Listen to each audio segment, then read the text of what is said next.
Greetings, brethren, Habsburger Donkey here again, and this is my second video for the Wargamers Anonymous November Painting Challenge, which I will complete.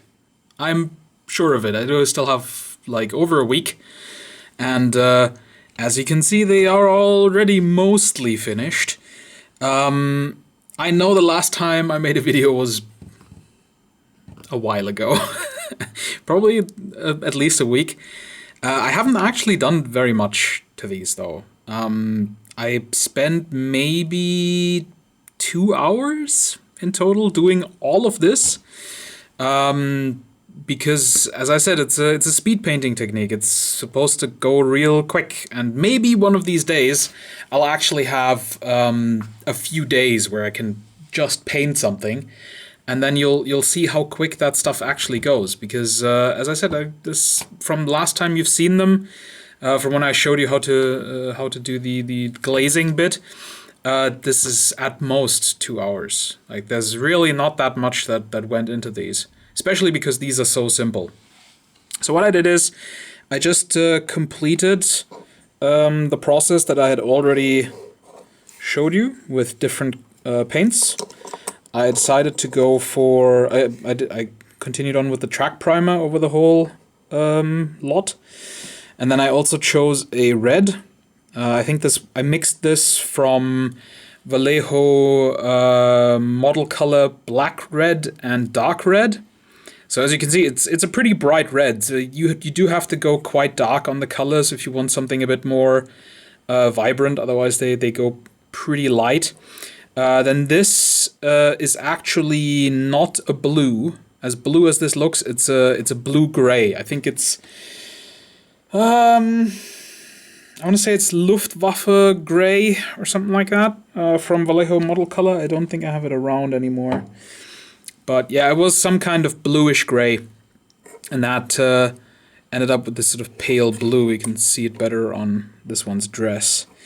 Then I also did a green here. I believe the one I used was a Russian uniform. What else? Oh yeah, there's also a gray. Right there. That one is medium sea gray, I believe. They're all Vallejo model colors, because as I said, I do like the Vallejo model color range. When you turn them into glazes, they do have a little bit of a graininess to them, and that helps this sort of dirty clothes effect quite well. I also used a dark brown. I think it was either flat brown or something like that for all the leather parts. And is there any other color? Oh yeah, there's also this sort of beige yellow color, and that is actually I do still have them here. That is Panzer Ace's Old Wood, which is one of my favorite paints at the moment, and Vallejo model color beige. And I mixed these about 50-50 and then also turned them into a glaze. All of these are glazes.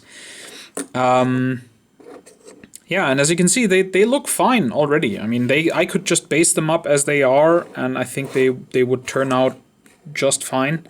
I do want to put some more effort into the gravestones. I tried to use a contrast paint, but I don't really like how it turned out. It's too flat, so it kind of just pooled, and I don't know, it doesn't look very nice, so I'll probably just give it I'll just probably paint it during basing and give it my regular basing treatment. But yeah, I'm pretty happy. The Raven, or Crow, I just put Black Templar contrast paint on that one coat. On the same undercoat dry brushed texture thing that they all have. And then just today I spent maybe, I want to say, how long did I spend? Maybe half an hour just painting all the wood, which was just the tool handles really. I painted them with US Field Drab model color. and then I painted all the metal silver. And I will do more to them. I'll put some washes over them, probably Athonian Camo Shade and Agrax Earthshade, which I don't have here right now, but I will probably put that over that. And then they will be basically done, and all I'll do from that point will be some... I haven't quite decided yet if I'm actually going to do blood effects or if I'm just going to do a red contrast paint and just smudge some into all these sores and wounds that they have on their arms. I'll decide that when the time comes, really. And then I'll also use, let's see, I did pull it out. Where did I put it? There we go. I'll use an old toothbrush. I usually use this to clean strip models and to when I wash metal figures that I just bought, that I use this to clean them.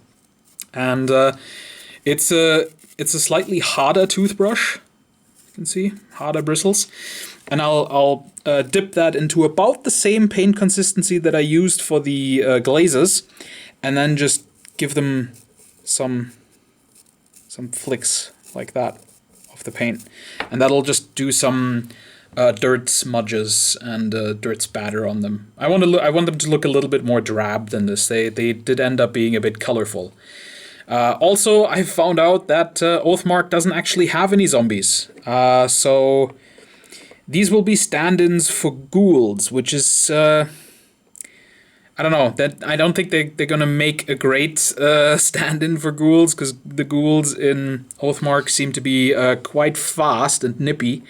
So it seems odd to have zombies for that. But all right, I'll just have to deal with that until I figure out something better to do for ghouls. I like how they look though, so I definitely want to play them a bit, and we'll just figure the rest out later. But yeah, who would have thought? No zombies, just skeletons, revenants, and ghouls, and all sorts of other undead stuff. But yeah. So, you will see these again, probably only once they're completely done. So I'll also do the basing, and then make one final video. I don't think I'll make another video after I finished all the details. I'll show you those when the basing is done as well. Alright. Hope you enjoyed this look at them. If there's any questions, please feel free. I have thought about also making a complete tutorial for this speed painting technique, because I think it's really, really easy to do. And I think the results that you can get from them are fantastic. And they work for both fantasy and historical miniatures, which I think is the best part about it. Because I think a lot of fantasy speed painting techniques don't really work that well for fantasy for historical stuff, and the other way around. So yeah, we'll definitely make a tutorial on that at some point, but probably with the next batches of figures that I'm going to paint. Alright, have a nice Sunday. Thank you for watching. There will be another video tomorrow, I think, about my subscriber count and resulting things. So see you guys then. Alright, take care.